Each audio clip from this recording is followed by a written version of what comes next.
next topic. Hertz used Teslas are a nightmare. Seems like there was an article posted about the used Teslas that Hertz is actually selling. So let's talk about it and see what it is, because the Hertz Teslas are very, very inexpensive, but you also don't want to buy any sort of problems. Even though Teslas are pretty good and reliable, I guess they could still have problems, especially when you're getting in this range. But shout out to Jet Optic for posting this. Hertz used Teslas are glitchy, damaged, nightmare. It turns out buying a cheap EV that used to be a rental isn't the best ideal. So of course, if we take this a grain of salt, this is probably a one-off thing or one case for a used Tesla. What's unfortunate with this, it seems like this is a pretty fairly new Tesla, 2022 Model 3. Of course, that's the first year that qualifies for the tax credit, or the most newest year. And it looks like it was purchased at $20,881. So you can see here from what is actually being happening, quote, after getting a temporary title, he found the car wasn't reading voltage correctly.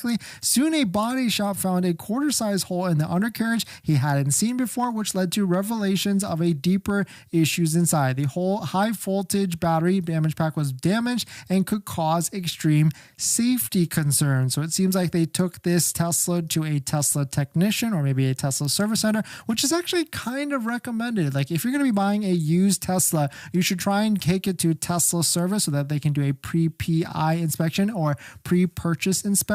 And that way you can see if there's any sort of surprises, or at least do some sort of check before you purchase the vehicle, which is a used Tesla. But it seems like that was the only thing, or one of the biggest things that could be happening, which you want to definitely check the battery, because Teslas or insurance companies don't really like any sort of damage to the battery, and that could be a bad thing at the end of the day. But let me know what your thoughts on it. Let me know what you're thinking. It just kind of goes to the fact, if you're buying any used vehicle, it doesn't have to be a used Tesla. You really have to inspect it, take it to any sort of pre-purchase inspections, and maybe do some checks on it to make sure you're not buying a nightmare at the end of the day. But let me know what your thoughts on it. Let me know what you're thinking.